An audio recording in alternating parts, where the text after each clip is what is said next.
आगरा में पुलिस एक बार फिर विवादों में घिरती नजर आ रही है। वहीं कुछ दिन पहले ही पुलिस की कार्यप्रणाली में आहत होकर एक समाज सेवी ने मां महिम राष्ट्रपति से इच्छा मृत्यु की मांग की थी। वहीं एक दिन पहले की ही घटना है, एक युवक जिला मुख्यालय पर निर्वस्त्र होकर प्रदर्शन किया क्योंकि पुलिस की कार्रवाई से वह संतुष्ट नहीं था और पुलिस का कोई कार्रवाई नहीं कर रही थी। इसी कड़ी में जिला मुख्यालय पर पीली सेना के अध्यक्ष सवाना खंडेलवाल के नेतृत्व में मृतक के पारिवारिक जनों ने जिला मुख्यालय डीसीपी सिटी कार्यालय के बाहर धरना प्रदर्शन किया और मांग की कि हत्यारे को जल्द से जल्द फांसी की सजा होनी चाहिए। वहीं डीसीपी साहब कार्यालय पर न मिलने के कारण लोगों में आक्रोश पैदा हो गया और वह नारेबाजी करने लगे। मीडिया से बात करते हुए मुख्यमंत्री से न्याय की गुहार लगाई और मांग की दहेज की। लालच में बहू की हत्या करने वाले उन सास ससुर को भी जेल में डाला जाए जो हत्या में शामिल थे। खबर लिखे जाने तक धरना प्रदर्शन जारी था।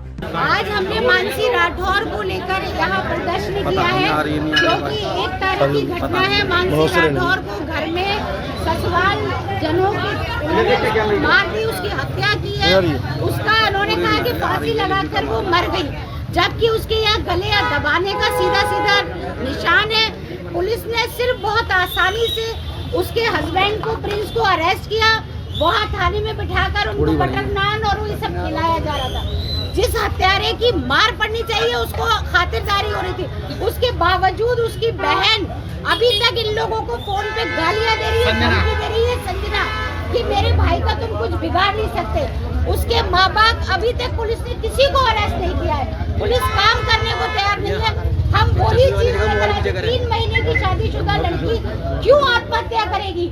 आपने दहेज के लिए उसको इतना प्रताड़ित किया था, उस बच्ची को आत्महत्या करनी पड़ी या उसकी हत्या हुई? हम तो आत्महत्या का कोई प्रूफ ही नहीं है।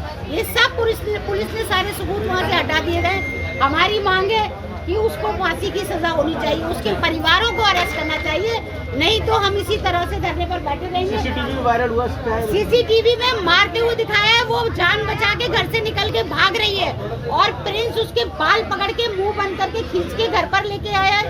रात को लेकर आया, सुबह 6 बजे उसकी मौत हो गई है।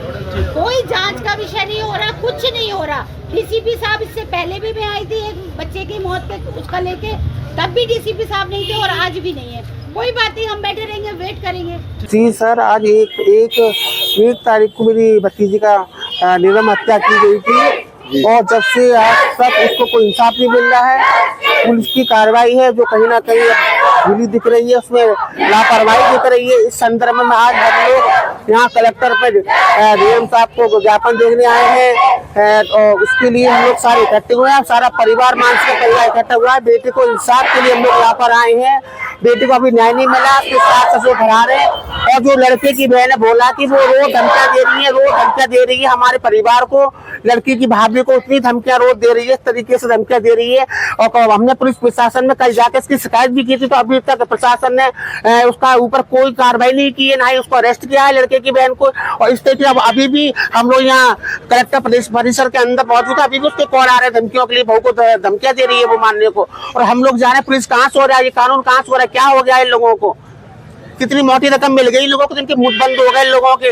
इनको घर में बेटियां नहीं, तो बेटियां नहीं दिख रही है, इनको कुछ नहीं दिख रहा है। बेटी की नर्म हत्या की सारे सबूत हमारे पास है, सब कुछ हमारे पास होते सोते अभी तक सास ससुर को नहीं पकड़ पा रहे हैं। बेटी को इंसाफ मिलना चाहिए और हत्यारों को फांसी होनी चाहिए। बोला तो मेरी बेटी से दहेज मांगा जा रहा था, उनसे पैसे मांगे जा रहे थे, गाड़ी की डिमांड करी जा रही थी। हमने मना करी थी, हमने आपको शादी में सब कुछ दिया है। तो लड़की को टॉर्चर करता था, मारता था, कूदता था। हम उसको यही कहते थे क्यों मारते हैं, तो उसको बहुत मारता था। तो हमने उससे पूछा था, तो ये बताओ टॉर्चर करता था, उस पर ये भी नहीं था, उसको लड़की को बहुत मारता था। हमने उसको समझाया भी था, पर उसके दहेज के लिए मांग के लिए मैं अपनी बेटी के लिए न्याय मांगती हूँ। जब उसको मारा था, उसका लड़की का फोन मेरे पास आया था सुबह 8 बजे, तो मैंने कि बेटा हम अभी आते हैं। तो कह रहा कि मैंने उससे ये भी की थी, तूने लड़की को मारा है, हाँ कर ले, क्या कर लेगी? तो मैंने अभी आ रही हूँ, वहीं खड़ा रही हो, क्या तू खड़ा है?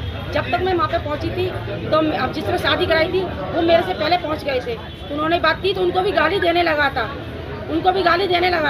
जब वहाँ पे मैं गई थी बाद में 1-2 घंटे बाद, मैंने जब वो पहुँच गए तो मैं अभी जाऊँगी। जब मैंने अपने लोगों को क्या, तो मैं अपनी नल बंद को सबको लेके गई थी, अपनी सासू माँ को लेके गई थी। तब मैंने लड़की से पूछा था, तो उसको इतना मारा था, उसको मैं लड़की के गाल पास सब सूझ रहे थे। तो सब सुनने गया था, एक लड़के को हमको मौका दे दो, हम अब इसको मैं समझाऊंगा, हम उसको ये बात कोशिश करके समाज के हिसाब से हम चले आए।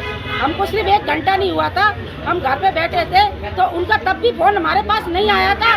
जो हमारी एक बेटी माँ ब्याई थी उसका फोन आया था, आप घर पे बैठे हो, आपकी लड़की को कैसे ले आ रहे हैं, क्या हो गया आपकी बेटी को, देखो जाके। जब हम गए थे हॉस्पिटल में, पूछी कहाँ पर है लड़की, इस हॉस्पिटल में वहाँ पे पहुँचे तो लड़का वहाँ से फरार हो गया। उस पर छोड़ के लड़की को लड़का भाग गया, उसके दोस्त थी वो भी भाग गए। जब हमने ससुर को फोन करा तो कह रहा आ रहे हैं, अभी आ रहे हैं। डॉक्टर से कहा तो वो तो कह रहे एम्बुलेंस ही ले जाओ। पुलिस क्या कर रही है? अब पुलिस कुछ नहीं कर रही है। जो वो पुलिस कह रही है कि हमने यहाँ से पकड़ा है, बहन कह रही है हमने हवाले करा है। ये क्या सच्चाई है कि कानून क्या कर रहा है? इंसाफ, हमको इंसाफ दिलाइए, खून के बदले खून दिलाइए हमको। मुझे उसका मरना चाहिए। नहीं, आपका अगर पुलिस नहीं मार पा रही है तो मेरे हाथ में दे। जैसे मैं लड़की का गला घोट के मारा है, कैसे प्राण निकले होंगे मेरी लड़की के, चेहरा सूझ रहा था, मेरे को इतना दर्द हो रहा है, उस लड़की को कितना हुआ हुआ। मेरे को भी ये इंसाफ चाहिए। तो मेरे हाथ में वो जो दिया मैं मारूंगी इसको। मेरे दहेज के पीछे में लड़की को मारा गया है।